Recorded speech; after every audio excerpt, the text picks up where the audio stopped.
Hi boys and girls, it's Mrs. Pazinski, and today I'm going to read you a book in honor of National Poetry Month, which is April, and this book is called Papa is a Poet, and it's a story about Robert Frost. Has anybody ever heard of Robert Frost? Anybody know anything about him? He actually comes from New Hampshire. And he lived in Derry, which is one town over from Londonderry. So he is a New Hampshire poet. This book is written by Natalie S. and illustrated by Rebecca Gibbon.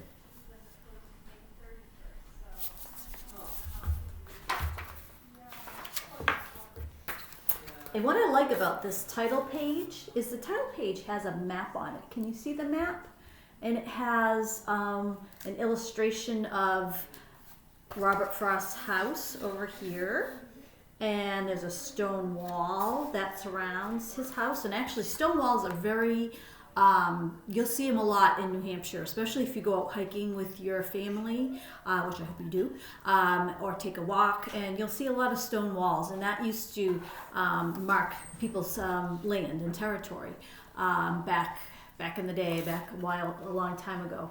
So there's a really cool map here of Robert Frost's property. And I am reading this with the permission of the publisher, and that is Henry Holt & Company.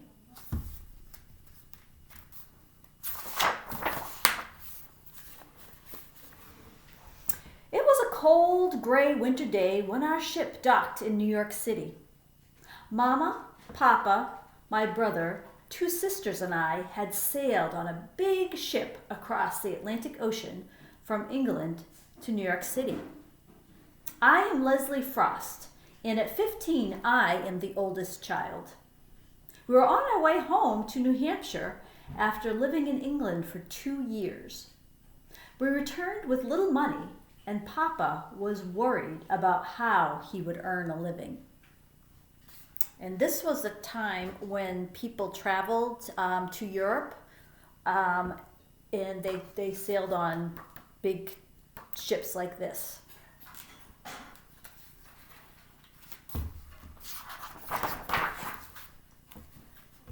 As we headed uptown to Grand Central Terminal, we stopped at a newsstand to buy a paper.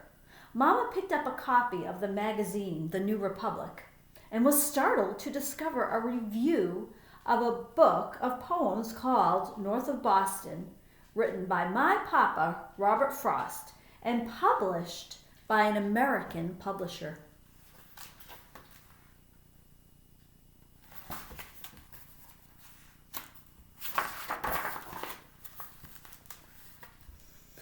Had been writing poetry in England. He had 2 books published there, but he had not been paid for them, nor had he been told of any specific arrangements made with an American publisher.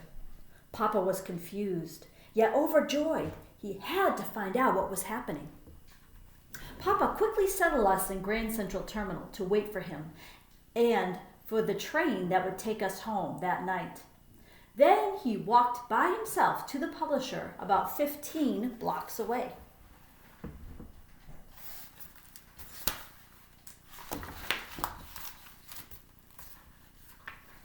Sitting in the terminal, I began to think back to our time in New Hampshire before we went to England. We lived on a farm in Derry that great-grandfather Frost had bought for us. I remembered picking apples in the orchard, running through the fields and the woodlands, and playing in the pasture spring that flowed into a little brook named Hyla Brook. Papa was a poultry farmer. He raised chickens and sold their eggs. I loved searching for the eggs the hens had laid. I was almost 2 years old when we moved to the farm from Lawrence, Massachusetts, where I had been born. My brother and sisters were born on the farm.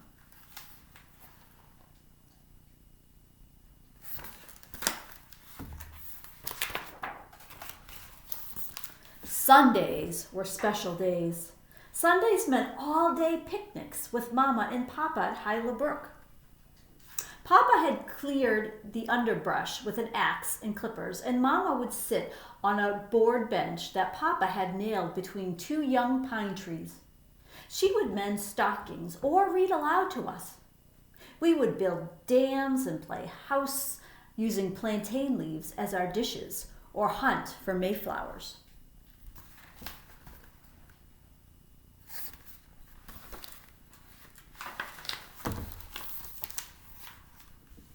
Often we would go for a walk with Papa in search of wildflowers, then bring our bocas back to Mama. We learned the names of all the flowers and the birds. When Papa farmed, we trailed after him too. At dinner, we shared our stories. You ought to have seen what I saw on my way to the village through Patterson's pasture today. Blueberries as big as the end of your thumb. And I don't know if you can notice this, boys or girls, but this print here, it's in italics, which means that this is actually a piece of one of Robert Frost's poems that the author put into her book.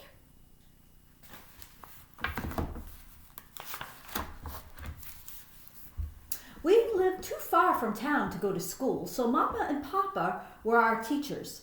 Studying was called playing school, and it took place every morning at 10 o'clock. Mama taught us to read, to count, to sing, and to tell stories. Papa taught me to use his typewriter when I was 3 years old. I sounded out the words and spelled them the way I heard them. At 4, I was beginning to read, and at 5, I was writing little stories on the typewriter. When we were a bit older and living in England, we wrote stories and poems that I typed up. We did small drawings and bound them in heavy paper covers and named our venture The Bouquet. I was the editor. And you can see, here's a typewriter. Now that was what people used to use before we had computers to do our writing. And it's interesting because it kind of sounds like what you boys and girls are doing at home now with your parents. And your parents are helping you learn. And it's kind of what this family was doing too. Papa told us when he was young he had good friends at school, but no friends to play with who lived close by. And so he sometimes felt like some boy too far from town to learn baseball, whose only play was what he found himself, summer or winter, and could play alone. And again, you'll notice that this is in italics. So that means this is also another bit of a Robert Frost poem.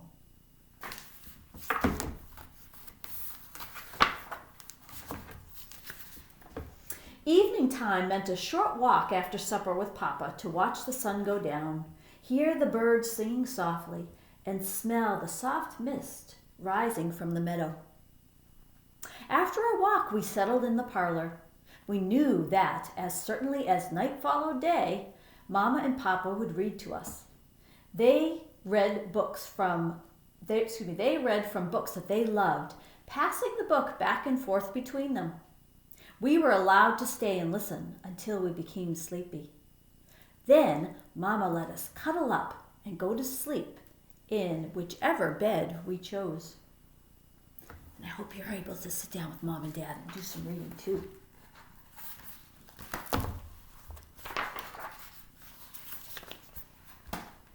Papa thought that any book worth reading twice was worth owning. So instead of buying desserts, we bought books. Papa told us to reread stories we remembered with pleasure. He wanted us to enjoy books so much that we would be lonely without them. And he told us to memorize poems in order to know them by heart. I know I would be very lonely without books. We were learning to put what we saw and what we felt on paper. Papa told us to describe anything in which we saw humor or beauty. And to look meant to look carefully, to compare, and to bring on what he called metaphor. When we asked him what metaphor metaphor was, Papa explained that's when a writer names something as something else, he is using a metaphor. He is comparing two unlike things that actually have something important in common. To think, to know the country and not know the hillside on the day the sun lets go 10 million silver lizards out of snow. Again, there's that, those italics.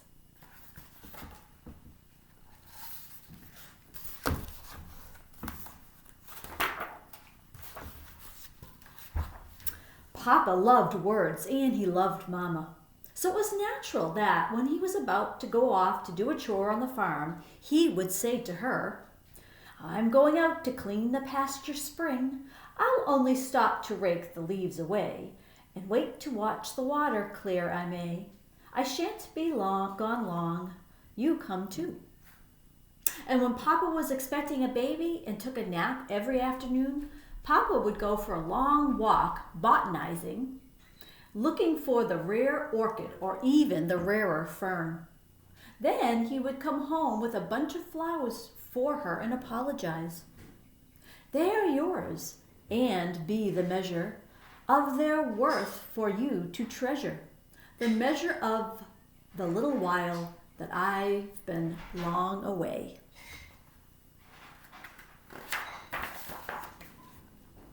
Papa loved to study the heavens, and he shared with us his delight in astronomy. He gave us each a star to own. Mine was Arcturus, the brightest star in the constellation. Papa had a 3-foot-long brass telescope propped on a window in an upstairs bedroom. We took turns looking through it. We learned the constellations by heart. Once he woke me up at midnight to show me Halley's Comet. Papa told us, when I was a boy, my mama helped me sell subscriptions to a magazine in order to win a telescope of my own. Papa did things his way. He decided to milk his cow at midnight so he could stay awake and read Shakespeare and write poems in the hush of a sleeping household. I remember hearing the neighbors talk about the warm glow of the kerosene lamp in the kitchen window.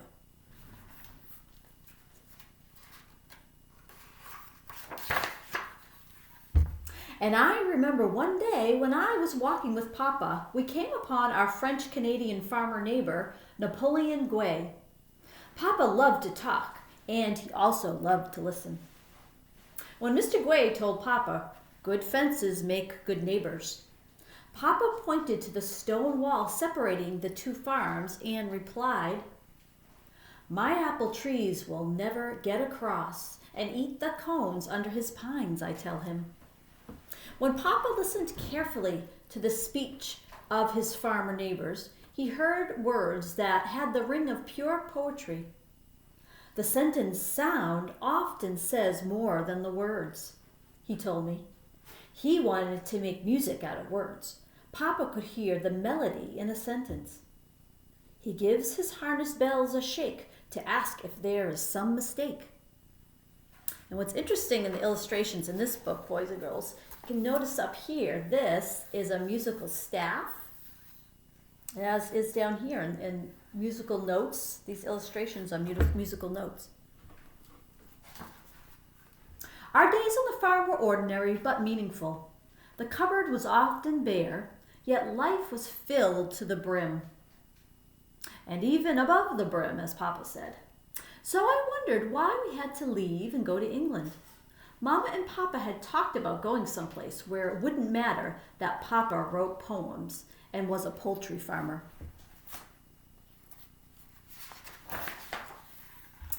But Papa longed to be where he could lose himself among strangers, to write poetry without further shame to friends and family who had looked upon him as a disappointing failure, Mama said. So he was doing something a little bit different, and sometimes when you do things differently, people may not look upon that as very kindly. They decided to sell their farm and use the money to pay for their move. They debated between the wild, natural beauty of Vancouver and Canada and England, where Mama wanted to go live in a cottage with a thatch-covered roof. I remember the day when we had gathered round the stove in the kitchen, keeping Mama company as she ironed. Suddenly, Papa said, "Let's toss a coin. Heads, England. Tails, Vancouver." And in that moment, our future was determined. In what seemed like several hours of daydreaming on my part, Papa returned to us in Grand Central Terminal. There was a twinkle in his eyes. "The American publisher has bought my 2 books of poems, and they will pay me for them," he told us excitedly. Poems had been growing inside Papa during the years we had lived on the dairy farm. In England, he was able to have those poems published, and now in America too. Papa had the courage to trust his own feelings and to know what he had to do. He made a reckless choice. 2 roads diverged in a wood, and I took the one less traveled by, and that has made all the difference. The road Papa took was the road, or life of a poet. Now the world can hear the beauty of my Papa's words.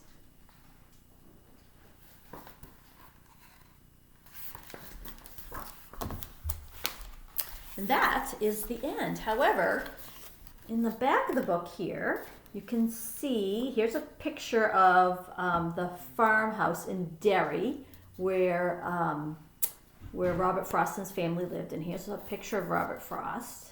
He's very young, and that's his picture of him as a baby up there, or little child. And I have to tell you, there's a whole bunch of quotations here by Robert Frost, and I want to read you one that I think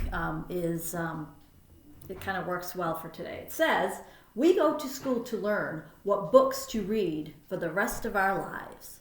And that is my hope for you, that you read books for the rest of your life. And that is all for today.